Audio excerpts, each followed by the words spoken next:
Watching magician of math. आप अपना favourite और पसंदीदा चैनल देख रहे हैं मैजिशियन ऑफ मैथ, जिसमें हम लोग मैथ्स के बारे में बहुत नए ट्रिक से और बहुत ख़ास तरीके से हम लोग सीखने वाले हैं। और ख़ास तौर से आज मैं बात कर रहा हूँ ऑब्जेक्टिव का। बेसिकली आप भी जानते हैं कि मैथ एक ऐसा सब्जेक्ट है कि इसके अंदर जो है हम लोग रट्टा मार के याद करके नहीं जा सकते। तो आज हम लोग जो है इसमें हम लोग ऑब्जेक्टिव क्वेश्चन देखेंगे काफ़ी बारीकियों से, और वैसा क्वेश्चन जो सीधा आपको 2024 के एग्ज़ाम में आकर के मैच करेगा लड़ेगा। आप इस चीज़ को देखेंगे कैसे बहुत कम समय में किस तरीके से मैं ऑब्जेक्टिव क्वेश्चन मैं सॉल्व करूंगा। मैं राजू सर, मैं आपको बनाऊंगा मैथ का जादूगर। आप मेरे साथ बने रहिए और देखेंगे कि 1 क्वेश्चन 1 ऑप्शन, 4 ऑप्शन आपको नहीं बताएंगे, सिंगल एक ऑप्शन किस तरीके से एग्ज़ाम में जा कर के हम लोग लिखेंगे और किस सही ढंग से हम लोग उस चीज़ को करेंगे। देन यू आप मेरे साथ बने रहिए लगातार विदाउट स्किप के। आइए हम लोग देखते हैं कुछ खास।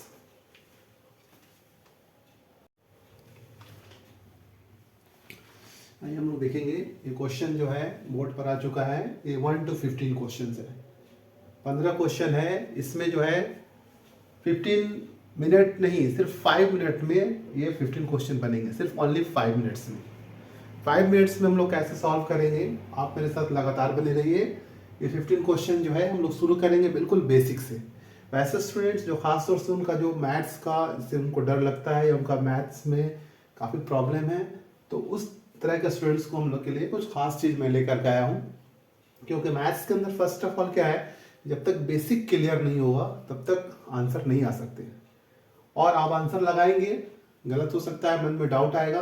तो हम बेसिक शुरू करेंगे। तो हम लोग यहाँ पर देखेंगे कि अभाज्य संख्या को पहले हमको पहचानना होगा।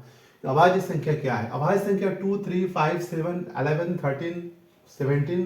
दैट मीन्स अभाज्य संख्या मतलब प्राइम नंबर। प्राइम नंबर वो होते हैं कि वो किसी से कटेगा नहीं। जब कटेगा या तो 1 से, नहीं तो सेल्फ खुद से कटेगा। तो हमसे हो सकता है कि ये पूछ दे कुछ नंबर का, एक 4 नंबर का जैसा ऑप्शन आता है वो ग्रुप बना दे और पूछता है कि सबसे छोटी अभाज्य संख्या कौन है। तो अगर हम अभाज्य संख्या को आइडेंटिफाई कर रहे हैं, पहचान रहे हैं, तो हम उसको इजीली बता सकते हैं कि 2, 3, 5, 7, 11, 13 को ये जो नंबर ऊपर जो दिया गया टोटल अभाज्य संख्या का एक सेट है। 17 के बाद आगे क्या आएगा? 19 आएगा। 19 के बाद 21 नहीं 23 आएगा। तो इस तरीके से हमको अभाज्य संख्या को पहचानना पड़ेगा कि अभाज्य संख्या एक्चुअली होता क्या है। जब हम समझेंगे तभी हम लोग आंसर दे पाएंगे, अदरवाइज रट्टा मार के जाने से कोई फायदा नहीं है। तो ये हमारा अभाज्य संख्या हो गया 2, 3, 5, 7, 11, 13, 17। तो अगर कुछ नंबर का सेट दे देता है और हमसे पूछता है कि अभाज्य संख्या कौन है, तो हम लोग उस प्राइम नंबर को अगर आइडेंटिफाई करना जानते हैं, पहचानते हैं, तो इजीली हम लोग लगा सकते हैं। सेकेंड हमारा सम संख्या। सम संख्या that means even number. Even number जो 2 से जिसमें कंप्लीटली भाग लग जाए उसको हम लोग सम संख्या कहते हैं। 2, 4, 6, 8, 10, 12। इस एग्जाम में हमसे पूछ सकता है कि सबसे छोटी सम संख्या कौन है, तो सबसे छोटी सम संख्या क्या होगा? हमारा 2 होगा। उस तरीके से अभाज्य संख्या में अगर सबसे छोटी संख्या पूछता है तो हमारा अभाज्य संख्या क्या होगा? वो भी 2 होगा। तो हमको कंसेप्ट को समझना पड़ेगा, अगर हम नहीं समझेंगे तो कंफ्यूजन हो सकता है। नेक्स्ट देखेंगे विषम संख्या। क्वेश्चन नंबर 3 की तरफ चलेंगे। विषम संख्या क्या है कि that's number which is not completely divisible by 2, जो 2 से पूरा डिवाइड नहीं हो पाए। तो यहाँ पर 1, 3, 5, 7, 9, 11, 13 ये हमारा जो है ये क्या है? विषम संख्या है। इस चीज को हम देखेंगे। नेक्स्ट हम लोग अगर हमसे पूछ सकता है कि विषम संख्याओं का माध्य निकाले, तो हम लोग क्या करेंगे? 3, 5, 7 फर्स्ट 3 नंबर का पूछ रहा है तो 1, 3, 5, 7 जोड़ के निकाल सकते हैं। इसलिए प्राकृत संख्या का भी पूछ सकता है, सम संख्या का माध्य पूछ सकता है, या अभाज्य संख्या का माध्य पूछ सकता है। तो हम लोग को ये चीज क्लियर होनी चाहिए। नेक्स्ट उसको 4 नंबर में आएंगे प्राकृत संख्या। प्राकृत संख्या that means natural number. All counting numbers are natural number. 1 से लेकर के 1, 2, 3, 4, 5 कंटिन्यू 9 तक हो जाएगा। तो ये हमारा हो गया प्राकृत संख्या। उसका नेक्स्ट क्या देखेंगे? पूर्ण संख्या। पूर्ण संख्या मतलब होल नंबर। 0, 1, 2, 3। तो इसमें सिर्फ क्या होता है? प्राकृत संख्या पूर्ण संख्या में सिर्फ 0 का डिफरेंस है। तो हम लोग को ये समझना होगा। तो पूर्ण संख्या हो गया 0 अप टू कितना हो गया? 9। देखिए मैं बीच में मैं फिर बोल रहा हूँ कि लड़ाई जो होती है ना कॉन्फिडेंस से लड़ी जाती है, ओवर कॉन्फिडेंस से नहीं। अदरवाइज अगर आप जान रहे हो उस चीज को तब भी आप इसको काफी बारीकी से देखिए, क्योंकि मैं बहुत सारे इसके बीच में मैं फैक्ट्स बताने वाला हूँ। पूर्ण संख्या जो है 0, 1, 2, 3, 4, 5 टू कहां तक है? 9 है। सपोज कीजिएगा आप एग्जाम में बैठते हैं और एग्जाम में 4 ऑप्शन लगा देता है, पूछता है कि सबसे छोटी पूर्ण संख्या कौन है, तो सबसे छोटी पूर्ण संख्या क्या होगी? 0 होगी। अगर प्राकृत संख्या पूछता है तो आप देख रहे हैं कि 1 होगा। इस तरीके से क्वेश्चन कहीं से भी दिया जा सकता है, इसलिए हम लोग उसको बहुत बारीकी से देखेंगे। आगे देखेंगे हम लोग आएंगे परिमेय संख्या। परिमेय संख्या दैट मींस रेशनल नंबर।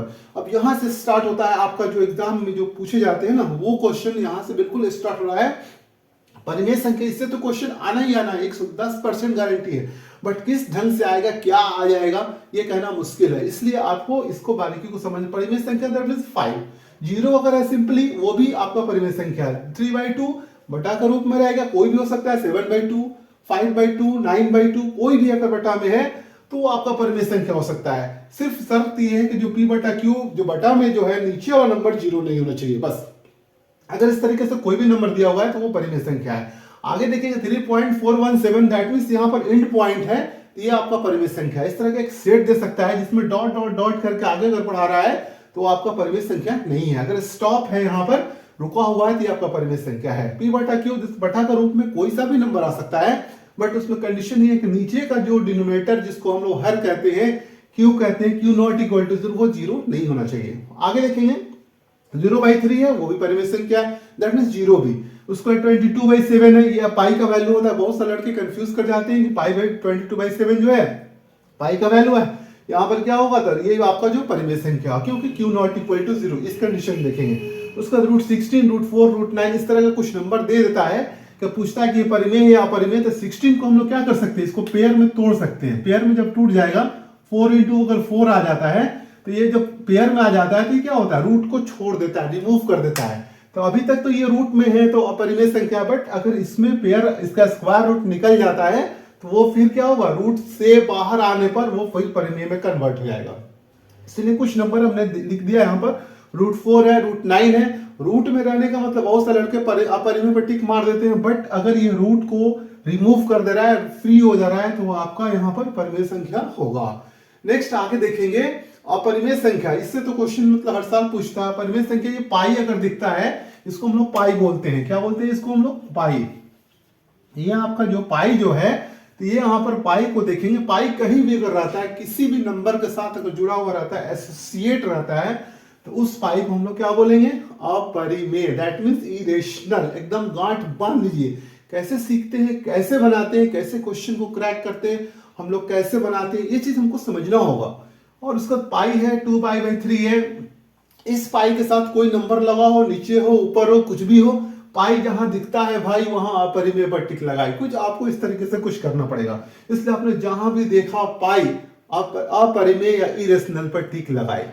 आपको ये चीज सीखना होगा ट्रिक। उसका √3 + 2, एक √3 है +2 है, तो एक क्या है, अपरिमेय में रूट से अगर रिलीज नहीं हो रहा है, रूट से बाहर कोई भी नंबर जो है जिसका स्क्वायर रूट कंप्लीटली एग्जैक्ट नहीं है, पॉइंट में आ रहा है, दैट मींस वो नंबर क्या है, अपरिमेय है।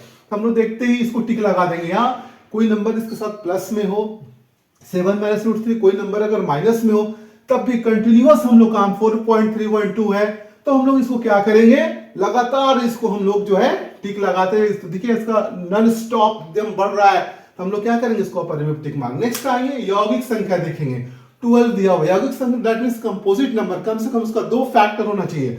12 को हमने तोड़ दिया 4 × 3, वो आपका यौगिक नंबर हो गया। 21 7 × 3, कुछ नंबर का सेट दे देगा, जैसे कि 3 लिख दिया, 7 लिख दिया, 21 लिख दिया, और क्या लिख दिया, 11 लिख दिया। हमसे पूछ रहा है यौगिक नंबर। तो यौगिक number that number are fraction, कम से कम उसका 2 फैक्टर होना चाहिए, तो वो यौगिक में आ जाएगा। उसके बाद कह रहा है 64 का अभाज्य गुणनखंड में 2 का घात निकालें, तो भाई 64 का अभाज्य गुणनखंड क्या निकलेगा, ऐसे पकड़ेंगे और ऑपरेशन करते चलेंगे। यहाँ पर 32 हो जाएगा, यहाँ पर 16 हो गया, यहाँ पर क्या आ गया, 8 आ गया, यहाँ पर 4 आ गया, यहाँ पर 2 2 × 4, यहाँ पर 2 1 2, जैसे 1 आएगा 1 2 3 4 5 6, यहाँ पर जो है 1 2 3 4 5 6 आ गया। तो यहाँ पर हम लोगों का इसका क्या होगा, इसका घात 6 होगा, तो हम लोग घात क्या लिख देंगे, 6। दैट मीन्स हम लोग को 64 का अभाज्य गुणनखंड में 2 का घात बतलाना है, तो 2 को तोड़ देंगे।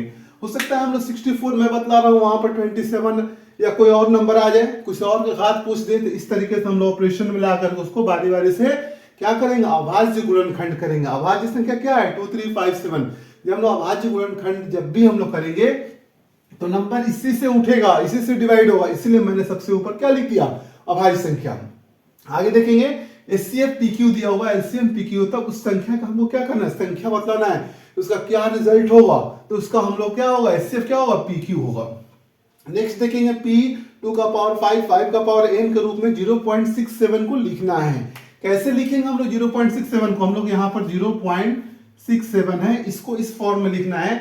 तो पॉइंट हटाएंगे तो यहाँ पर 1 आएगा, 2 अंक है तो 2 जीरो आ गया। उसके बाद हम लोग क्या करेंगे, 67 वैसा ही रहेगा।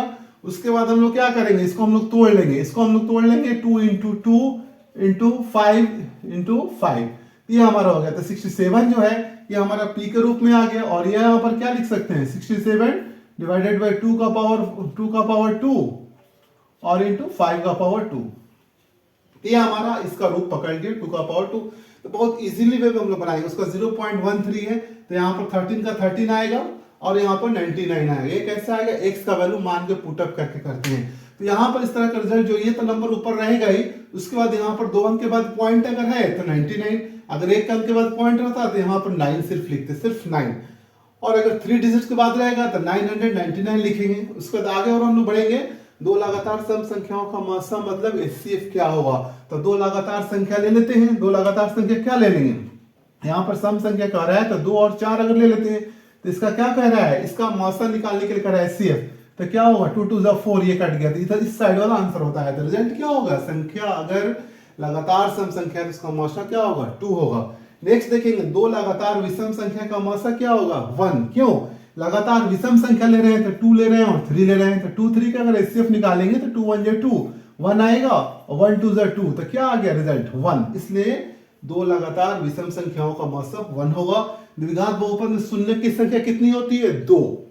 सिंपल है। ये कुछ ऐसे क्वेश्चन है जो कि बिल्कुल रटा रटाया क्वेश्चन है, हम लोग समझ के जाएंगे और बिना कलम लगाए हुए धड़ाधड़ हम लोग क्या करेंगे, सर्कल बनाएंगे, जो करेक्ट ऑप्शन पर होगा उस चीज को। इस तरह के और भी अट्रैक्टिव चीजों को देखने के लिए आप मेरे साथ लगातार बने रहेंगे, क्योंकि एक से बढ़कर एक आज objective question, MCQ, multiple choice question मैं आपको आज परोसने वाला हूं। तो आप देखें और एग्जाम को बिल्कुल मतलब जो मैथ्स का ऑब्जेक्टिव से जो डर लगता है जिसको, वो मेरे साथ बने रहे और देखें, और एक से बढ़कर एक चीजों को देखें। जिनको आता है वो भी देखें, क्योंकि अभी आगे बहुत कुछ अभी बाकी है। अभी तो शुरुआत है दोस्तों, अभी आगे आगे पूरा चीज अभी बाकी है। ये मेरे साथ बने रहिए।